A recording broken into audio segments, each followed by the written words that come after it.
Aliás, por falar em livro, ficção científica e tudo mais, não tem como não citar Asimov, né? Que tem inúmeros livros sobre robôs, sobre inteligência artificial, leis da robótica.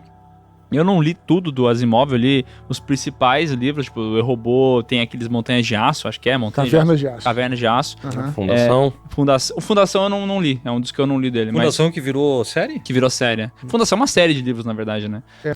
Na verdade, bom, o Fundação mesmo são 3, né? Só que depois eles têm vários, como foi muito sucesso, depois ele escreveu vários outros que são de qualidade. Eu adoro Asimov, cara, mas realmente muitos outros que foram escritos depois da trilogia são de qualidade bem duvidosa, cara. Não gosto tanto, mas a trilogia principal da Fundação, ela é muito boa, cara. E, enfim, trata, né, da história da humanidade há muitos anos no futuro. Que existe o Império Galáctico, né? É muito baseado na história do Império Romano, né? Sim. Vai ter a queda do Império. Do Império Romano, e a Fundação é criada para preservar o conhecimento, né? Para reduzir esse tempo de decadência. E o Asimov tem esse lance de inventar profissões, né? Sim, ele é um... Como é que é? Um matemático e psicólogo? Robô psicólogo do outro, do robô, né? Aqui ele tem o psicohistória, né? O psicohistoriador, né? Psicohistoriador, isso aí. É isso aí. Que o Harry Seldon, né? Se eu não me engano, né? Que faz as coisas e tal. É muito legal. É um livro que eu não vi a adaptação da Apple TV. Eu acho o livro muito difícil de adaptar, porque tem uma coisa interessante, a Fundação. A gente, quando vai ler um livro, a gente se apega muito nos personagens. Só que a história da Fundação. Então você tem 2, 3 capítulos, de repente, daqui a pouco você dá um salto de 100 anos. Aqueles personagens ficaram pra trás, já morreram, já era, entendeu, cara? Tá contando a história da Fundação. Não tem essa percepção de que o Asimov, ele escreve muito mais sobre o problema do que sobre o personagem? Tipo assim, as situações que ele explica, né? Então, o robô tá tendo sonhos e o que vai acontecer, como é que ele se sente em relação a isso. E aí é muito mais sobre essa questão em si. Os personagens, eles são, parece que, meras ferramentas pra história acontecer. Não me parece que ele perde muito tempo desenvolvendo esses personagens, sabe? Bom, no Fundação talvez não. Nas histórias dos robôs, eu já acho que os personagens são importantes, porque aquela coisa, os robôs do Asimov não são robôs. É uma metáfora para nós mesmos, né, cara? O que é o robô do Asimov? Geralmente é o robô que tem uma certa consciência e tá tentando se rebelar contra a sua programação. Só que ele tem as leis da robótica que o impedem de fazer isso. Como nós, né?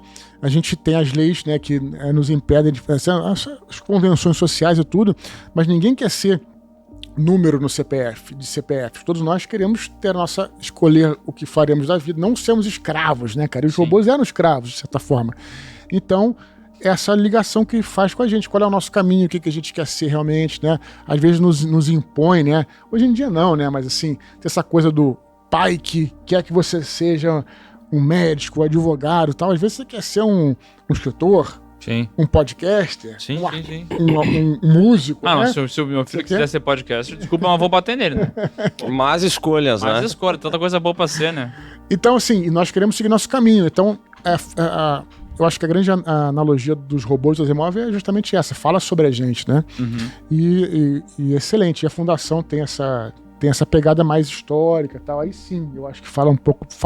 Mas tem personagem interessante na Fundação também. É legal. Tipo, é que eu não li o Fundação, eu vi a série da primeira temporada. Tu assistiu, Sescon? Não vi. Cara... Bom, se você achou mais ou menos sem ter lido o livro, o cara que lê o livro deve achar péssimo, né? Porque tem um nível de exigência maior, né? Eu não sei porque eu não faço ideia do que acontece no livro, né? Mas, assim, a série, ela tem esse problema de não conseguir te cativar justamente com os personagens, porque não tem personagens interessantes. O pano de fundo é legal pra caralho. A história que tá acontecendo é muito legal. Esse clima de o Império vai cair, tudo isso é massa. Mas não tem personagens pra tu se agarrar nessa história, entendeu? Parece que é o conceito pelo conceito.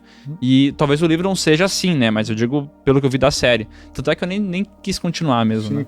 O Asimov é um gênio, cara. Tem uma entrevista com ele que foi feita nos anos 80, ele já prevendo a internet. Né? Sim. Você já viu essa entrevista? Sim, que ele começa a falar que as pessoas vão se comunicar por dispositivo. O estudo vai mudar, né? Uma maneira como você estuda, as pessoas vão buscar nos computadores, né? Os seus estudos e tal. E o entrevistador, tu vê que ele estava nos anos 80. E o Asimov estava hoje em dia, a cabeça do cara. E o intelectual não consegue conceber, porque o computador da época era grande porte, cara. Nem PC, tinha PC e tal, mas, né, computador pessoal, mas era a maior parte de grande porte, E era diferente, né? Diferente. Então o cara falava, como é que o cara vai ter um computador em casa? Não faz sentido nenhum. Eu falei, não, cara, essas máquinas vão ficar menores, vão ficar mais baratas, as pessoas vão ter acesso, mas como é que o cara vai se conectar a outra máquina? O cara não tinha ideia. E o Asimov já estava tudo claro na cabeça dele, tão gênio, né? Ele entendia. Tanto é que o Admirável Mundo Novo que a gente falou antes, também tem um lance que eles falam que a música, ela tinha ficado tão numa linha de produção, que nem o Fordismo, que é explicado, que tinha um dispositivo que criava músicas novas. Cara, o ChatGPT e esse... Como é que é? Suno? Tem Suno. Que eles criavam músicas com linhas de código. Tipo assim, os caras escreveram isso em 1930, sei lá, 1920. A ficção científica tem isso que é muito legal, né? De fazer algumas previsões que muito adiante a gente vai ver se realizarem. E algumas que a gente talvez não veja, mas que a gente cresceu com elas, né? Então, por exemplo, eu lembro da primeira vez que sei lá, o cara vai assistir Exterminador do Futuro. E aí tu fica com essa ideia de que, não, peraí, essa tecnologia vai evoluir tanto que um dia pode ser que ela se rebele contra a humanidade e aí nós seremos os criadores daquilo que vai nos extinguir. Então tu passa anos e anos pensando coisas que às vezes parecem absurdas, mas muitas delas aconteceram, né? A gente viu isso acontecer, por exemplo, a comunicação, e essa é muito legal porque ela é muito recente, né? Então a gente vivenciou o surgimento da internet, a maneira como isso entrou, como mudou a nossa vida. É muito diferente, né? Essa semana eu vi um cara falando que ele é professor, ele tava numa turma e ele falou, pô, vamos brincar de telefone sem fio. E aí uma das crianças olhou pra ele e não entendeu. Todo telefone é sem fio. Todo telefone é sem fio. Que brincadeira é essa, cara? Entendeu? A gente viu esse negócio acontecer, muitas dessas evoluções, Semana né? passada a gente viu que uma empresa lançou um robô novo, assistente de casa, que é o Neo não sei o quê, e que tu pode comprar hoje por $22 mil, acho que é. Cara, é loucura. É loucura. Isso aí parece um episódio de Black Mirror, sabe? É o robô que ele faz as funções de casa, aí tem... Claro, é uma apresentação conceito, né? Mas aí é o velho falando com ele, o que eu tô segurando aqui na mão é tal condimento. Não é. E teu óculos tá aqui, tem câmera, tudo, ele se autocarrega. Ele vai lá na... Asimov total. Cara, é loucura. É loucura esse robô, Você chegou a ver esse vídeo? Não, esse não. Ele vai custar $30 mil e o pessoal, tipo 20 assim... mil. Não era 30 mil? $22 mil. E aí... E tu pode locar ele por $500 por mês. Pra tu ver se E não vai demorar muito pra chegarmos a questões éticas também, né? Porque se você tem uma inteligência artificial, até que ponto isso é vivo? Quer dizer, vivo segundo a ciência não pode ser porque não se reproduz. Mas tem consciência, né? Aliás, o AI, o filme do Spielberg lá, né? Que era pra ser do Kubrick, né? Que era pra ser e até onde o Kubrick dirigiu tava bom, depois dá uma mexida lá, dá uma piorada. Dá uma Spielbergzada depois. É, né? porque ele tem esse problema, né? Exato. Mas essa questão no AI mostra isso, né? Quer dizer, até que ponto a máquina ela tem consciência ou ela tá simulando que ela tem consciência. Né? Filmes que existem, E aí a gente pode voltar ao Asimov na história do Homem Bicentenário. Sim. Não sei se chegou a ler essa história. É um conto, na verdade, Homem Bicentenário. Tem vários contos famosos, né? Sim, sim. No Homem Bicentenário é justamente mais um desses robôs que adquire consciência. E os robôs eram escravos do homem, assim como esse robô que você citou. Né? Um robô que é escravo do homem. Não pode usar escravo porque ele é um ser vivo até agora. Mas é isso. Então o Homem Bicentenário, ele adquire consciência, ele é tratado e é humilhado na história. Por quê? Porque ele é apenas uma máquina, cara. E aí a gente tem todas essas questões éticas que se fala no AI, que fala no Bicentenário. Que fala no recente Ex Machina, por exemplo. Ex Machina. O Ex Machina é um filmaço. Filmaço. Nossa, que filme bom, cara. Mas a robozinha lá é do mal, né, cara? O cara fica... Cara, eu acho muito foda esse rolê do cara que ele se afeiçoa tanto pela máquina que ele acaba preterindo sobre o humano. Que ele tem ali, chefe dele, é babaca, que seja, mas assim, é um ser humano. E ele fica ali defendendo a máquina até que a máquina se volta contra ele, tá ligado? E ela fingiu, né? Sim. Ela fez que se apaixonou por ele. E sabia exatamente que ele gostava. E era uma gata, também tem isso. Mas se fosse um robô feio, tu ia falar assim... se fosse o Robin Williams, um homem centenário, tu não ia se apaixonar. Eu ia falar, sim, meu amigo, vai lá fazer uma batata frita. A gente só puxa a questão que pra quem gosta, porque que era importante ver Metrópolis, né? Porque tem tudo a ver com aquela Maria do Metrópolis. Aquela robozona, né? Que é a que tá no pôster, né? É, que tá no pôster e tal. Mas, enfim, se interessar. Agora, eu achei um filmaço, um dos grandes filmes, assim, eu fui ver o Ex Machina sem muita pretensão. Caralho, um filmaço de ficção científica, cara, recente, né, cara? Que eu acho que você fala até pouco pro quão bom o filme é. E esse é um desses filmes, assim, que pra mim é o que define um gênero, tá ligado? Ou define uma ideia. Se a ideia é IA, porra, eu acho que é o que melhor define esse rolê. Sabe? E eu acho que o que a gente falava anteriormente sobre Zeitgeist, que eu não lembro se foi nesse podcast ou no anterior, mas essa questão temporal, né? Como a inteligência artificial hoje sabe, como tu assistiu hoje o filme Her, o filme Ela, ele faz mais sentido do que quando ele foi lançado. Esse conceito da pessoa se apaixonar por uma inteligência artificial, dela começar a se relacionar, dela encontrar conforto, dela buscar conselhos. Tipo assim, cara, esse filme é muito mais atual hoje do que quando ele foi lançado. E essa é uma característica muito legal da ficção científica, né? Ainda de uma boa ficção científica, né? Porque daí quando aquelas previsões começam a se concretizar, pô, o cara realmente sabia o que ele estava escrevendo, né? Ele conseguiu meio que fazer um exercício com os personagens, com a trama que ele desenvolveu, de imaginar como é que seria esse futuro, e olha lá, o futuro era aquilo ali mesmo. Não, e é num nível de profundidade que aí a gente já tá falando sobre relações humanas, a gente tá falando sobre comportamento. É diferente, por exemplo, não tirando o valor disso, né? Mas é diferente, por exemplo, de tu assistir Minority Report e tu ver o cara fazendo aqui, ó, e tu hoje em dia tu fala, caraca, é assim mesmo, ficou desse jeito que nem eu vi. Ah, mas é outro que previu várias coisas. Previu, né? Porque recentemente o moleque ele foi preso nos Estados Unidos porque ele pesquisou no chat GPT como que ele poderia dar cabo num coleguinha de trabalho dele. De caceta. Eles e aí ele foi preso por causa disso. Caralho. É a Minority Report. Claro, lá tinha uma questão que era meio... Os precogs, né? os precogs era uma coisa meio de dom, assim, era outra parada. Era meio fantástica, né? Eles viam o futuro, né? É diferente, mas assim, com certeza esse conceito de a tecnologia sendo aplicada à nossa vida, claro que não vai acontecer exatamente como estava idealizado nessas obras. Mas a similaridade, o Her, que tu deu de exemplo, cara, é bizarro. Tem gente hoje em dia apaixonado pelo chat GPT. Quanta gente fazendo terapia com o chat GPT. Cara, é isso aí. O Sescon tinha citado o Black Mirror, a gente tem que falar do Black Mirror, né? Porque eu acho que espetacular. É uma série, é claro que tem altos e baixos, obviamente. Sim. É uma série que ela é muito importante, cara, porque ela trouxe... Só vou te interromper porque o meu aspirador robô atacou a minha filha. Então eu vou ali fora resolver. Em 5 minutos eu volto, continuem, porque a gente tá com o horário contado. Como é que é o negócio? Cara, isso aí, peraí, deixa eu ver se... O episódio robô aspirador atacou. Não, isso aí só pode ser piada, né? A gente tá falando de ficção científica, IA, e o aspirador derrubou a filha dele. Cara, que loucura. Acho que deu uma pesada no clima do programa aí. Bom, vamos continuar aqui falando sobre IAs e o perigo delas, né? A gente às vezes menospreza a parada, fala que nunca vai ser assim, e eu sou um desses caras, tá? Quando eu vejo esse negócio de IA, consciência própria, eu sou muito descrente dessa ideia de que a máquina um dia vai ter consciência.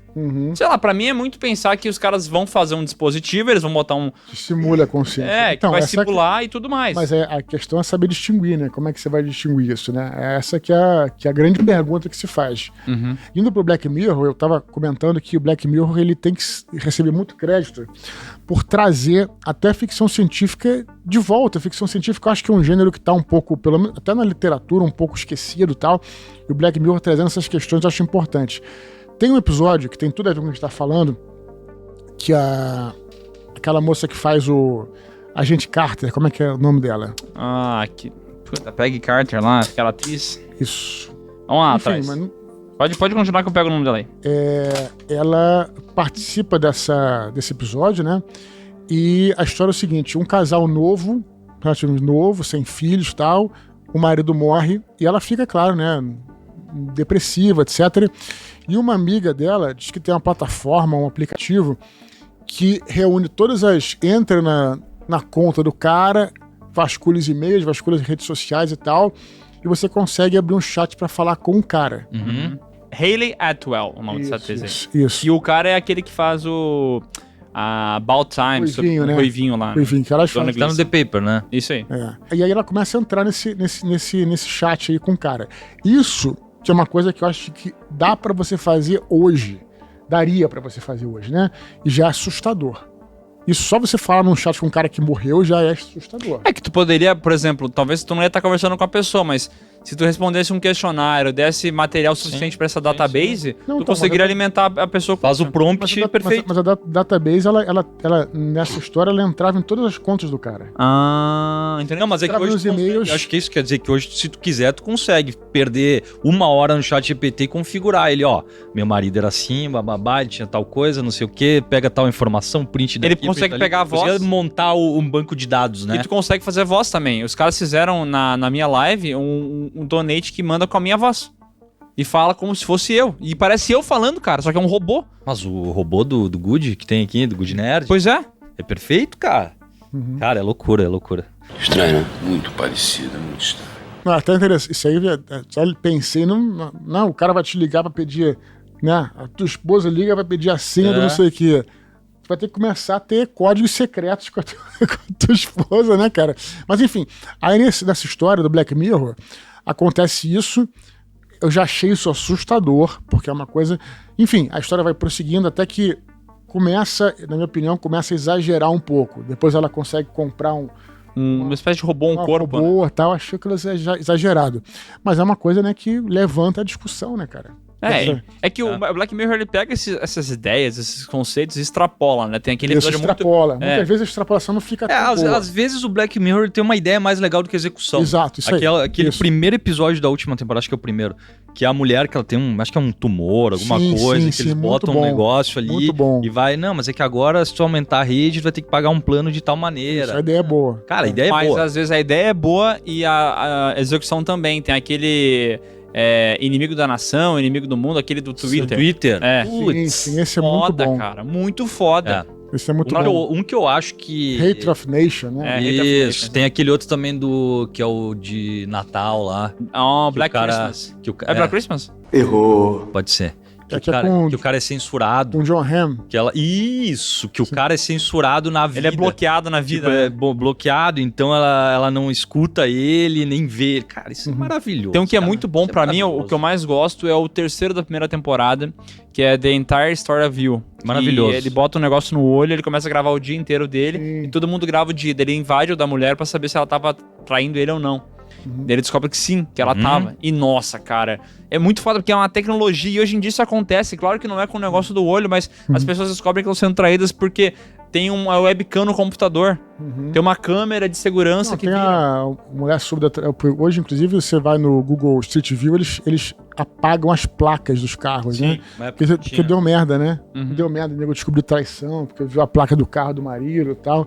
Então tem essas coisas. Cara, eu acho muito louco isso, tipo, como a tecnologia vai avançando e a gente faz obras sobre isso, explora isso, só que daqui a pouco é tão rápido que isso acontece que já dá a volta. E aquilo que era muito extrapolado no coisa já é vida comum nossa. Rapidamente já ultrapassa, né? Eu acho até que a gente falou várias vezes sobre Zeitgeist e tal, eu acho que até o Black Mirror, ele perdeu a novidade também, mas ele também tá perdendo o timing, porque tipo, a vida já ficou tão tecnológica e tão bizarra Exato, que ele já né? não tá mais prevendo nada. É. E tipo, ele tá em alguma coisa ali, mas lá no início era muito, muito diferente, né? Era muito, cara, eles estavam... Era exatamente uma parada, falando, não, isso aí não vai acontecer, dá um